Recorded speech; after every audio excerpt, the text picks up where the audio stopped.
হেফাজতে ইসলামের কোনো সমাবেশ সিঙ্গার হবে তো দূরের কথা, হেফাজতে ইসলামের সাধারণ একজন নেতাকে, সাধারণ একজন কর্মীকে ওয়াজ করতেও বাধা দিয়েছে, এই সিঙ্গারের মাটিতে ঢুকতে দেয়নি। সেখানে আমি মনে করি আজকে আমার নামে সংসদে নির্বাচন করতে হবে এমন একটি আওয়াজ এসেছে। এই আওয়াজটা এটা কোনো আমার বিজয়ের আওয়াজ না, অথবা আমার এমপি হওয়ার আওয়াজ এটা নয়। এটা হলো যারা হেফাজতে ইসলামকে বাধা দিয়েছিল তাদের বিরুদ্ধে গর্জনের আওয়াজ, এটা সংসদে যাওয়ার আওয়াজ এটা নয়। কারণ ইসলামকে, হেফাজতে ইসলামকে দেশ থেকে তাড়িয়ে দেওয়ার স্বপ্ন যারা দেখেছিলে, উলামায়ে কেরামদেরকে যারা জেলের তালাবদ্ধ করে রেখেছিলে, উলামায়ে কেরামের জবানে যারা তালা দিয়ে তাদের মুখ বন্ধ করার চেষ্টা যারা করেছিল, তাদের কানে আজকের বলিষ্ঠ আওয়াজ হলো এটার একটি জবাব আর উত্তর মাত্র। অবশ্যই মুরব্বীরা যা করবেন বলবেন, আমরা সব সময় মুরব্বীদের নির্দেশেই চলি। জেল যে খাটতে রাজি আছি মুরব্বীদের নির্দেশে, জীবন দিতে রাজি রয়েছি মুরব্বীদের নির্দেশে।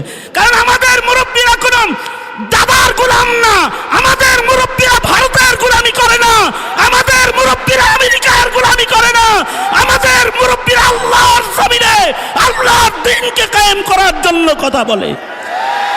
সুতরাং আমার সিঙ্গারের মাটিও মানুষ যারা শাহাদাত বরণ করে হিফাজতের আন্দোলনে অংশগ্রহণ করেছে, যারা ঘাম ঝরে হিফাজতকে সামনে বাড়ায় নেওয়ার জন্য সংগ্রাম করে আজকে এখানে এই জায়গায় গণজমায়েত হয়েছে, তাদেরকে বলবো, আমাদের মুরব্বীদেরকে শুধু আমরা এটা বলতে চাই, হেফাজতে ইসলামের যে কোনো কর্মসূচি দেশের স্বার্থে, বৈষম্য দূরীকরণের স্বার্থে, ইসলামের স্বার্থে, দ্বীনের জন্য, নবীর ইজ্জত রক্ষার জন্য আপনারা যখন যেভাবে ডাকবেন, ঢাকার সবচেয়ে পাশের এলাকা থেকে আমরা সর্বোচ্চ কুরবানি দিতে প্রস্তুত রয়েছি ইনশাআল্লাহ।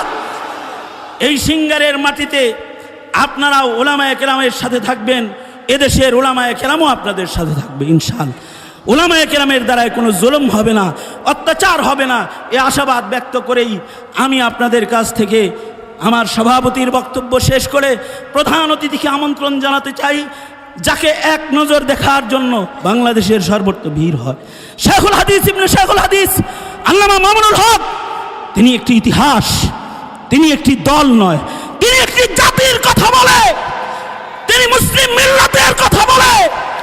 আজকের মহতী এ সম্মেলনের প্রধান অতিথির বক্তব্য দেওয়ার জন্য আমন্ত্রণ জানাচ্ছি হেফাজতে ইসলাম বাংলাদেশের সংগ্রামী যুগ্ম মহাসচিব এবং আজকের মহতী সম্মেলনের প্রধান বক্তা আল্লামা মামুনুল হক দামাত বারকাতুহুম। এর